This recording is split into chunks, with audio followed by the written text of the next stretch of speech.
Je vais te faire une lecture cadeau des pages 68 et 69.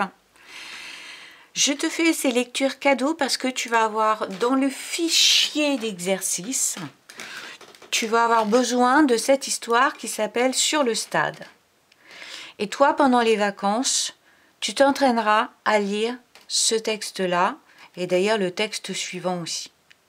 Donc lecture cadeau qui s'appelle Sur le stade, je t'explique juste le vocabulaire ici. Il a plu des cordes. Bon bah quand il pleut, ce sont des gouttes. Ça c'est une expression qui dit qu'il pleut très fort. Alors je veux bien qu'il y ait des œufs de Pâques qui tombent du ciel, mais les cordes non. C'est une expression pour dire qu'il a plu très très fort. Il a plu des cordes. On va parler du sport, le rugby. Je pense que tu connais ce que c'est, le rugby. Et tu vas voir, rugby, c'est bizarre parce que ça s'écrit rugby et ça se dit rudeby. Alors, jamais compris pourquoi, moi. C'est un peu idiot. Donc, cette lecture cadeau, tu peux la faire de deux façons. Soit tu fermes les yeux et tu écoutes en faisant le film. En fabriquant des images dans ta tête. Deuxième façon de faire, tu regardes en même temps ce que je lis. Comme ça, tu vois comment sonnent les lettres. Tu vois qu'il y a des lettres muettes.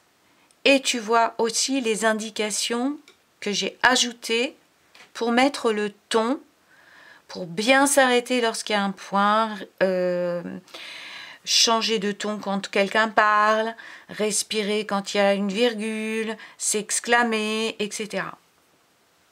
Allez, c'est parti. Sur le stade. Un samedi d'avril, il a plu des cordes.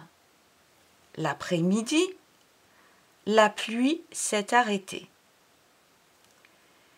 Léo a appelé Bruno.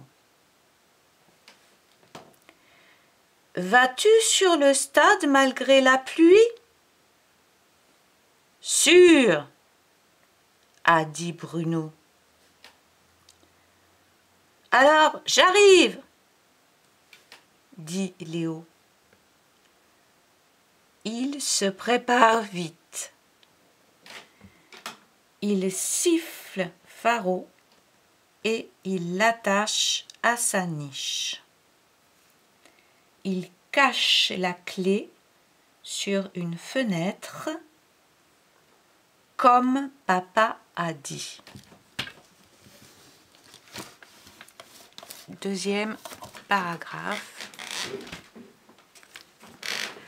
À l'abribus, Bruno est là.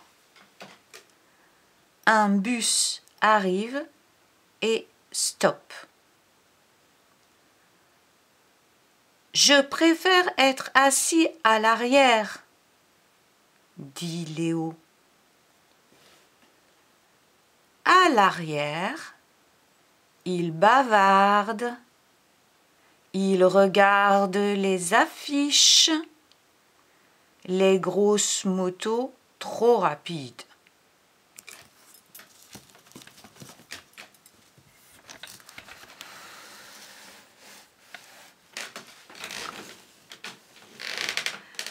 Sur le stade, le frère de Bruno lui a appris les passes de rugby. Bruno rêve d'être admiré. Plus tard, il cumulera les prix.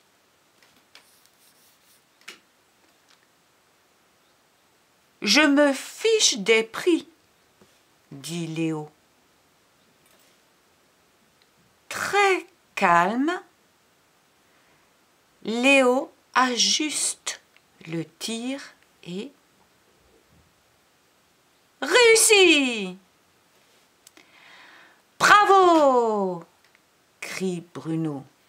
Tu es très fort!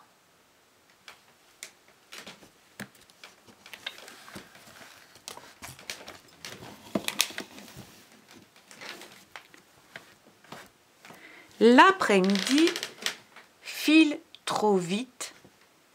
Il est déjà tard. Affamés, Bruno et Léo s'achètent des brioches, puis les amis se séparent. À l'arrivée de Léo, Faro jappe. Léa a déjà pris la clé. Elle prépare des crêpes. Ne brûle pas les crêpes, Léa,